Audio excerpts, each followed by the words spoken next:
Southern ক্যালিফোর্নিয়ায় দ্রুত গতিতে ছড়িয়ে পড়া নজিরবিহীন দাবানলে অন্তত ৫ জন নিহত হয়েছে। আহত হয়েছে ফার্স্ট রেসপন্ডার সহ অনেকে। ধ্বংস হয়েছে ১,০০০-এর বেশি স্থাপনা। বিদ্যুৎ বিচ্ছিন্ন হয়ে পড়েছে ১.৫ মিলিয়নেরও বেশি মানুষ। ঝুঁকিপূর্ণ এলাকা থেকে বাধ্যতামূলকভাবে ৮০,০০০-এর বেশি বাসিন্দাকে নিরাপদ আশ্রয়ে সরে যাওয়ার নির্দেশ দেওয়া হয়েছে।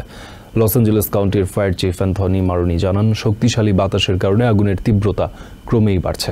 এখন পর্যন্ত যা তাদের নিয়ন্ত্রণের বাইরে। মোট ৪টি দাবানল ২৩,০০০-এর বেশি একর জুড়ে ছড়িয়ে পড়েছে বলে জানান তিনি। এদিকে আক্রান্ত অঞ্চলের প্রায় ১০০টি স্কুল বন্ধ ঘোষণা করেছে কর্তৃপক্ষ। যতই সময় যাচ্ছে ততই আরও ভয়ঙ্কর রূপ নিচ্ছে সাউদার্ন ক্যালিফোর্নিয়ার দাবানল। প্রচণ্ড বাতাসের কারণে ছড়িয়ে পড়ছে আরও বিস্তীর্ণ অঞ্চলে। একই সঙ্গে ৪টি সক্রিয় দাবানলে পুড়ছে লস অ্যাঞ্জেলেস কাউন্টির অনেক এলাকা, যেগুলো নিয়ন্ত্রণে আনা বেশ কঠিন হয়ে পড়েছে। যার মধ্যে প্যাসিফিক প্যালিসেডস ফায়ার এবং ইটন ফায়ার নামের দুটি দাবানল সবচেয়ে বেশি বিধ্বংসী আকার ধারণ করেছে। জরুরি সংবাদ সম্মেলনে লস অ্যাঞ্জেলেস কাউন্টির ফায়ার চিফ অ্যান্থনি মারোনি জানান, দাবানলগুলোর ব্যাপকতা আরও বাড়ছে। We have well over 5,000 acres that have burned and the fire is growing. We have no percentage of containment. মারোনি জানান, বিপজ্জনক এলাকার অনেক বাসিন্দা নিরাপদ স্থানে সরে যাওয়ার নির্দেশনা উপেক্ষা করে থেকে যাচ্ছেন বলে আহতের সংখ্যা অনেক বেশি। And a high number of significant injuries to residents who did not evacuate, in addition to first responders who are on the fire line. Fire chief আরও জানান, প্যালিসেডস ফায়ার এবং ইটন ফায়ার নেভানোর জন্য তাদের ১৫০০-রও বেশি কর্মী নিয়োজিত রয়েছে। তবে কিভাবে দাবানলগুলো সৃষ্টি হয়েছে তা এখনো তাদের অজানা। And the cause of the fire is unknown, however it is under investigation. আগুন নেভাতে অন্যান্য স্টেটের কাছেও সহায়তা চাওয়া হচ্ছে বলে জানান Anthony মারোনি। And all of those fire departments are at drawdown with no fire apparatus or additional personnel to spare.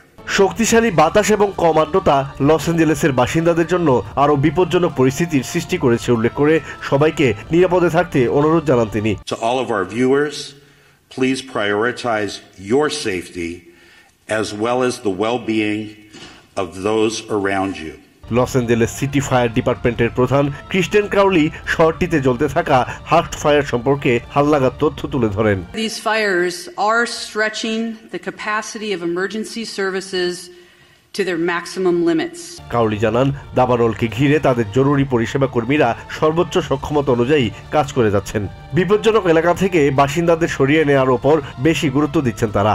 I will tell you, and we are all committed to our first responders, our firefighters will remain focused on protecting lives and property. Los Angeles unified school ডিস্ট্রিক্টের superintendent Alberto কারভালো জানান, পরিস্থিতি বিবেচনায় কিছু এলাকার school বন্ধের সিদ্ধান্ত নেওয়া হয়েছে। We have made the decision to shut down a number of schools, particularly in the eastern part of our school system. I will define what those boundaries are. LA county sheriff Robert Luna জানান, বাসিন্দাদের জীবন বাঁচানোকেই সবচেয়ে গুরুত্ব দিচ্ছেন তারা। Evacuation warnings.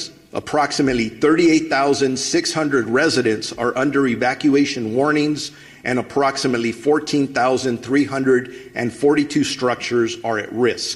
তবে পরিস্থিতির সুযোগ নিয়ে ক্ষতিগ্রস্ত এলাকায় কেউ কেউ চুরি ও লুটপাটের চেষ্টা করছে বলেও জানান Robert Luna.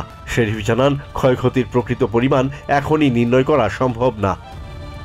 Asad real, TVN 24 news desk. New York থেকে সম্প্রচারিত টিভিএন 24 টেলিভিশন বিশ্বজুড়ে বাঙালির কণ্ঠস্বর।